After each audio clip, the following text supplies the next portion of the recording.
Estamos entrando no ar, tentando acertar a nossa câmera, que ela está querendo dificultar as coisas para gente. Pronto. Bom, hoje nós iremos falar de El Salvador, América Central. A Rede Global, ela vai desenvolver lives de, de todos os continentes. Então, vamos falar de América Central, América do Sul. Por exemplo, América do Sul vai ser mais tarde. Nós estaremos apresentando, né, as informações sobre a América do Sul. Daqui a pouco, às 15 horas, temos Inene, direto da África, Angola, e outros correspondentes estão chegando. Então, a gente tem uma live muito legal, foi feita ontem com a doutora Radassa, está lá no Conhecimento Play, a live de 1 hora. Falamos sobre vetorização de vírus, e foi muito legal. A live é extremamente informativa, importantíssima, e está lá no Conhecimento Play. Dá uma visitada, que vale a pena. Bom, vamos ao tópico de hoje. Vamos falar sobre a América Central, vamos falar sobre El Salvador. E nessa live, nós vamos ver como que os processos se desenvolvem pelas potências mundiais que controlam as ações das nações da América Central. Vai ficar muito evidente como isso funciona e os mecanismos, e nós vamos debater exatamente sobre isso. Então, vamos lá? Vamos posicionar aqui na tela, vamos colocar em tela cheia e vamos às informações. Para quem quiser seguir Rede Global, vocês podem acessar o site redeglobaldecomunicacal.com.br ou simplesmente escanear esse QR Code e aí vocês vão receber as notificações direto do grupo, tá ok? Fundo Monetário Internacional, o governo de El Salvador, em 2024, deu curso legal aos bitcoins junto com o dólar. Pouco depois, o Fundo Monetário Internacional e as agências de classificação de risco, as habituais instituições de guerra econômica que são desenvolvidas pela estrutura de poder mundial, manifesta preocupação com a evolução da moeda. Meses depois, em fevereiro de 2022, os senadores norte-americanos Bob Menendez e Jim Risch pediram uma investigação sobre a adoção do bitcoins em Salvador. E aí a gente fez uma nota, a nota da Rede Global, que vai estar presente em todas as lives quando possível. E também a gente vai estar publicando os materiais no nosso noticiário, no nosso jornal, lá na rede, no site da Rede Global. Então a gente pega o material, faz a live, vai lá e publica, e as pessoas podem ler depois e mandar para amigos e etc. Os países do Sul Global tornaram-se soberanos. Tornassem soberanos é algo que aterroriza as potências controladoras. Então é assim. Principalmente o caso da América Central, é totalmente controlada, não só pela potência mundial, mas por todas as potências que têm interesse de controle. E isso é exercido em vários lugares do mundo. Então, a Rússia vai exercer pressão sobre as nações menores ao seu redor, os Estados Unidos na América Central, na América do Sul, a China na sua área de atuação ali contra Tailândia, Camboja, Vietnã e tal. A Inglaterra tem uma forte influência dentro da Europa, mas principalmente a Europa Ocidental sobre o leste europeu. E aí a gente vai vendo como os processos funcionam, né? A divisão de tarefas daqueles que controlam o mundo, porque nós temos as 5 potências mundiais sentadas na cadeira da ONU: China, Rússia, Estados Unidos, Inglaterra e França, que obtêm o controle. A França, até pouco tempo atrás, controlava grande parte da África e assim por diante. Então, nós temos esses agentes controladores, mas os que está acima desses agentes controladores, o sistema corporativo, econômico, financeiro, militar. O sistema militar, financeiro, corporativo, nessa ordem. Então, assim eles exercem pressão, mas aí eles criam mecanismos para exercer a pressão, porque não é simplesmente você não vai fazer isso, eles criam mecanismos para isso, e a gente vai estar vendo isso na live.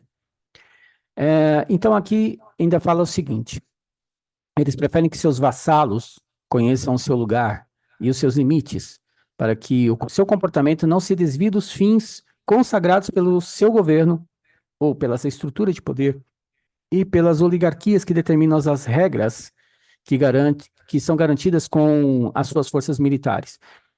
Isso se repete no mundo todo, o tempo inteiro. Eu acho que todo mundo já percebeu, bom, pelo menos as pessoas que estudam, que têm conhecimento, de que Quando o sistema político não resolve, ou o sistema corporativo não consegue a pressão necessária, ou o financeiro não consegue a pressão necessária, então vem o último escalão, que é os militares.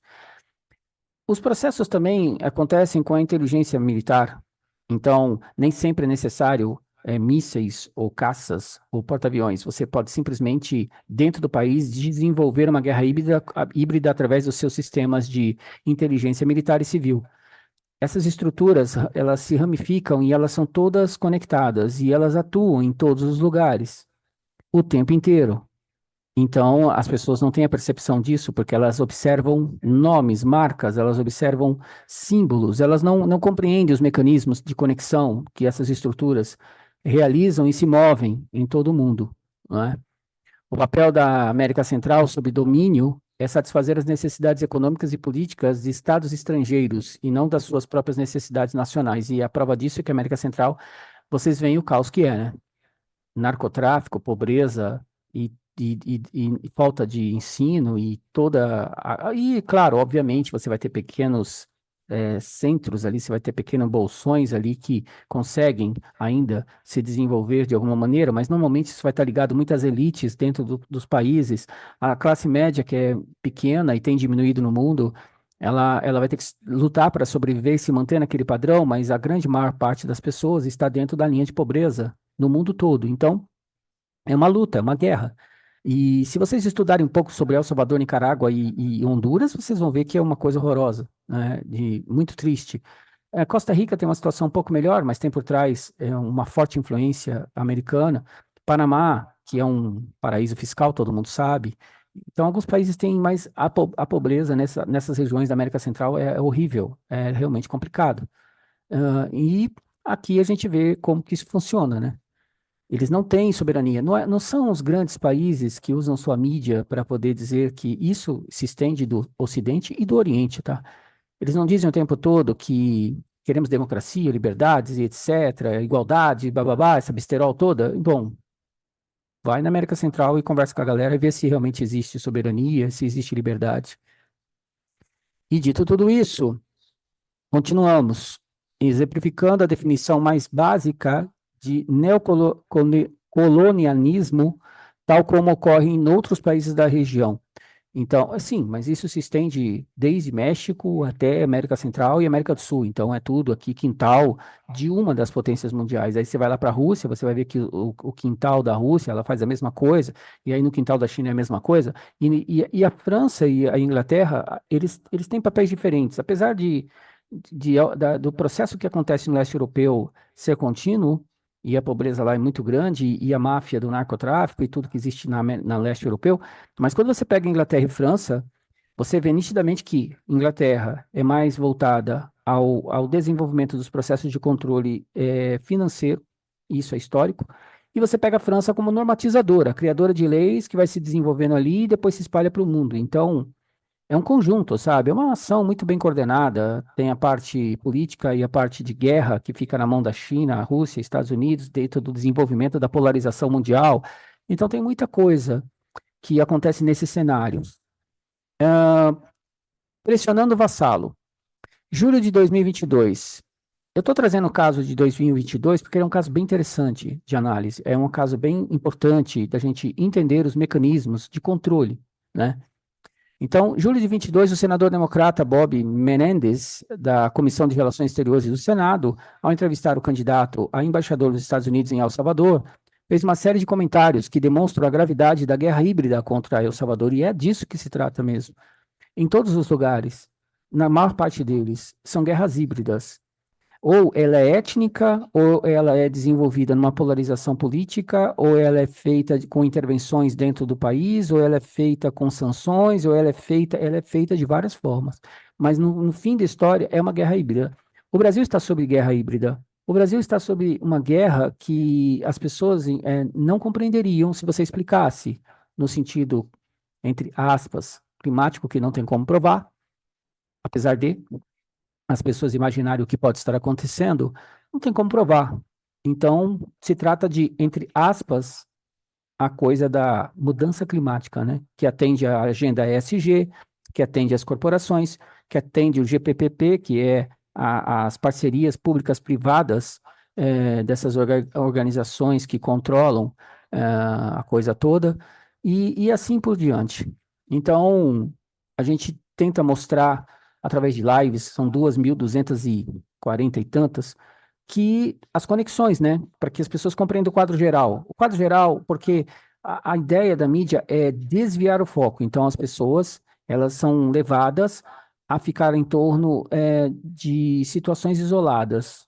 E, normalmente, tragédias viram um grande produto de marketing para eles.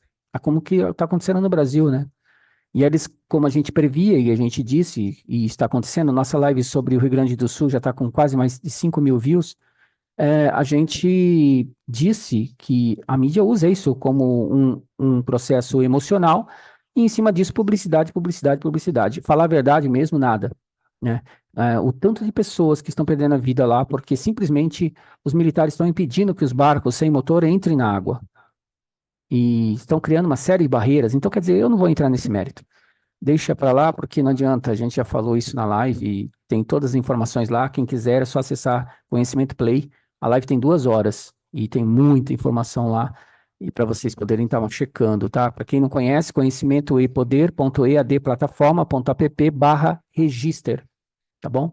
Se alguém que estiver no site quiser escrever para a gente, facilitaria bastante, tá? Para o pessoal que quiser ir lá assistir a live. Nota da Rede Global. Lembrando que todos os artigos que a gente colocar agora, eles vão lá para notícias, né, onde a gente coloca os nossos artigos.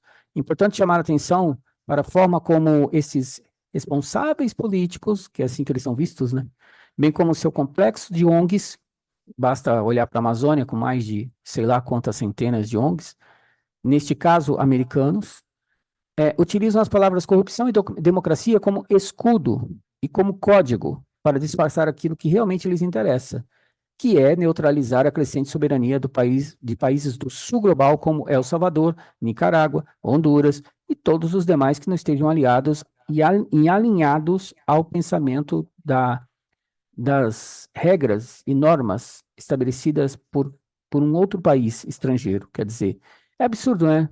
Porque quando você vê a mídia falar, não, eles são defensores da paz, fazem guerra no mundo inteiro. Não, são defensores da paz, imagina, eles querem ajudar, ou estão ajudando bastante, cujo governo é cada vez mais soberano na procura do progresso para fortalecer seus interesses. E quanto mais, deixa eu só baixar um pouco o meu retorno, quanto mais os países buscam a soberania, mais problemas elas vão enfrentar, mais dificuldades esse país vai ter. Por quê? Porque eles vão intervir e vão criar processos naquele país que vai gerar uma série de dificuldades. Qualquer semelhança com o Brasil, América do Sul, países da América do Sul, coisas do tipo, qualquer semelhança, qualquer países do mundo onde há interferência é mera coincidência. DR CAFTA. Alguém já deve ter ouvido falar do CAFTA, né? Desses processos que eles estão criando econômicos no mundo. Os corredores. O tratado entre os Estados Unidos, Costa Rica, República Dominicana, El Salvador, Guatemala, Honduras e Nicarágua regula inúmeras questões comerciais e controlado pelos Estados Unidos. Esses mecanismos de sistemas econômicos, de blocos econômicos, nada mais é do que você resumir e fazer um processo de controle e monitoramento baseado em normativas, baseado em regras, que é isso que eles estabelecem no mundo. Então é o seguinte, você, ó, tá aqui as normas para vocês seguirem, tá aqui as regras. Se vocês desobedecerem, a gente vai interferir no país, a gente vai criar um caos no seu país. E se vocês insistirem, a gente vai parar os nossos porta-aviões aí. É básico, é simplesmente isso, né? Não tem.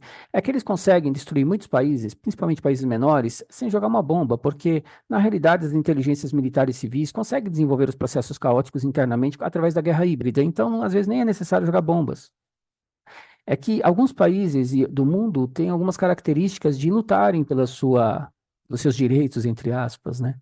Mas no mundo todo mundo é oprimido por essas forças que estão ali nas cadeiras da ONU, aos 5 das cadeiras da ONU, né? Onde eles podem fazer tudo, os outros não podem fazer nada, e é basicamente assim que funciona. Mas, claro, eles são apenas avatares. É importante dizer que os 5 dos controladores na cadeira da ONU são avatares, porque quem realmente comanda o mundo são os militares, o sistema financeiro e o sistema corporativo.